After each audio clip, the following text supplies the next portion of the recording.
when Moses comes up with the law, you know, he's wandering around with the Israelites forever in the desert, and they're like going left and going right and worshiping idols and like having a hell of a time and, you know, getting rebellious. And Moses goes up in the mountain and he has this tremendous revelation sort of in the sight of God, and it illuminates him, and he comes down with the law. You think, well, you know, Moses acted as a judge. I know this is a mythological story. Moses acted as a judge in the desert, and he was continually mediating between people who were having problems, constantly trying to keep peace. And so what are you doing when you're trying to keep peace? Is you're trying to understand what peace is, right? You have to apply the principles. Well, what are the principles? Well, you don't know. The principles are whatever satisfies people enough to make peace. And maybe you do that 10,000 times, and then you get some sense of, oh, here's the principles that bring peace. And then one day it blasts into your consciousness like a revelation. Here's the rules that we're already acting out. Well, that's the 10 Commandments. They're there to begin with. And Moses comes forward and says, look, this is already basically what we're doing, but now it's codified, right? And like that's all a historical process that's condensed into a single story, but obviously that happened because we have written law, right? And that emerged in good legal systems. That emerges from the bottom up. That's English common law is exactly like that. Right? It's single decisions that are predicated on principles that are then articulated and made into the body of law. And the body of law is something you act out. That's why it's a body of law. If you're a good citizen, you act out the body of law. And the body of law has principles. Okay, so the question is, there's principles that guide our behavior. What are those principles? Well, I think if you want the initial answer of what the archaic Israelites meant by God, that's something like what they meant. Now, it's not a good enough explanation, but look, imagine that you're a chimpanzee and you have a powerful, dominant figure at the pinnacle of your society. That represents power. Now, more than that, because it's not sheer physical prowess that keeps a chimp at the top of the hierarchy. It's much more complicated than that. But you could say, well, there's a principle that the dominant person manifests. And then you might say, well, that principle shines forth even more brightly if you know 10 people who are dominant, powerful. Then you can extract out what dominance means from that. You can extract out what power means from that. And then you can divorce the concept from the people. And we had to do that at some point because we can say power in a human context, and we can imagine what that means, but it's divorced from any specific manifestation of power. Well, how the hell did we do that? Like, that's so complicated. If you're a chimp, the power is in another chimp. It's not some damn abstraction. Well, so the question is, think about it. We're in these hierarchies, many of them across centuries. We're trying to figure out what the guiding principle is. We're trying to extract out the core of the guiding principle. And we turn that into a representation of a pattern of being. Well, it's something like that. That's God. It's an abstracted ideal. And it's put in personified form.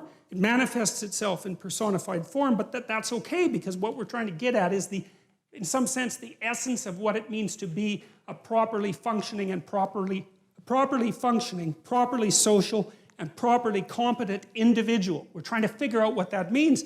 You need an embodiment, you need an ideal that's abstracted that you could act out that would enable you to understand what that means. And that's what we've been driving at. So that's the first hypothesis in some sense. I'm going to go over some of the attributes of this abstracted ideal that we've formalized as God, but that's the first sort of hypothesis, is that a philosophical or moral ideal manifests itself first as a concrete pattern of behavior that's characteristic of a single individual. And then it's a set of individuals. And then it's an abstraction from that set. And then you have the abstraction. It's so important. So here's a political implication, for example.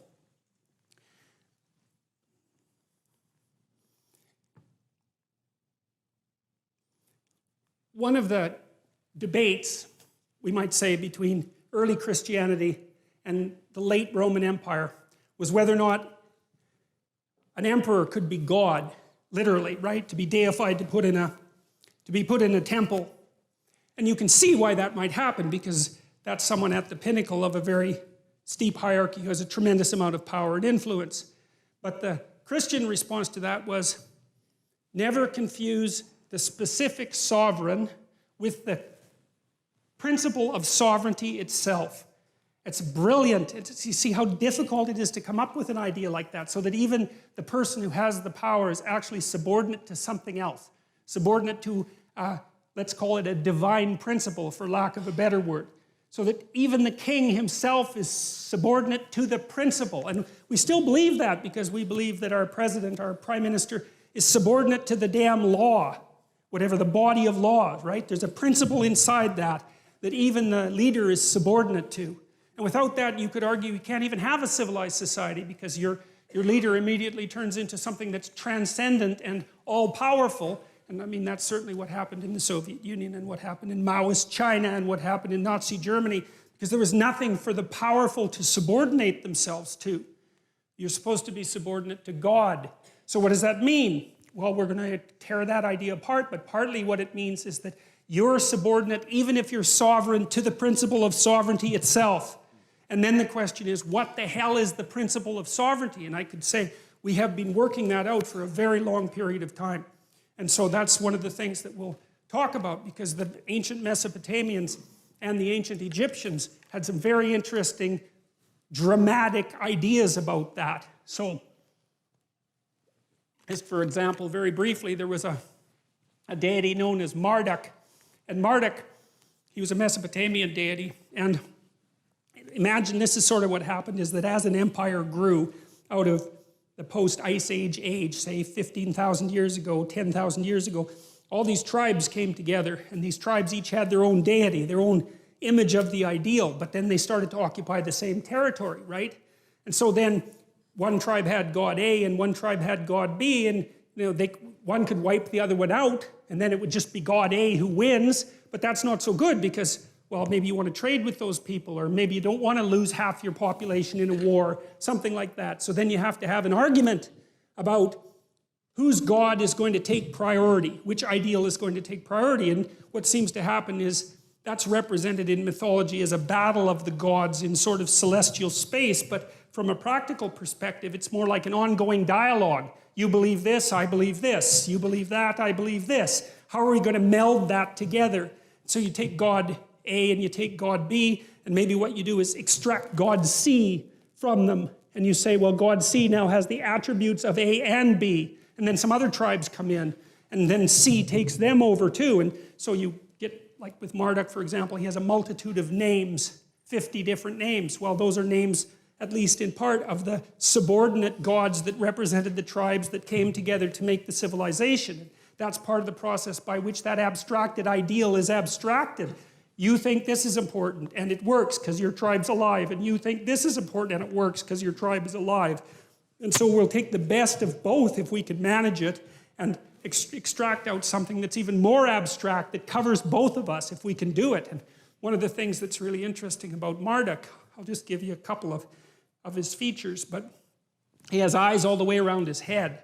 He's elected by all the other gods to be king god, so that's the first thing. That's quite cool. And they elect him because they're facing a terrible threat, sort of like a flood and a monster combined, something like that. And Marduk basically says that if they elect him top god, then he'll go out and stop the flood monster, and they won't all get wiped out. It's a serious threat. It's chaos itself making its comeback. And so all the gods agree. And Marduk is a new manifestation. He's got eyes all the way around his head, and he speaks magic words. And then he also goes out, and when he fights this deity called Tiamat.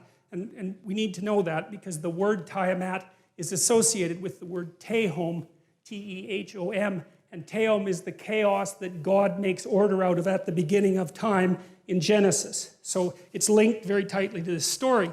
And Marduk, with his eyes and his capacity to speak magic words, goes out to confront Tiamat, who's like a watery sea dragon, something like that. It's a classic St. George story. Go out and wreak havoc on the dragon. And he cuts her into pieces, and he makes the world out of her pieces. And that's the world that human beings live in. And the Mesopotamian emperor acted out Marduk. He was allowed to be emperor insofar as he was a good Marduk. And so That meant that he had eyes all the way around his head and he could speak magic. He could speak properly.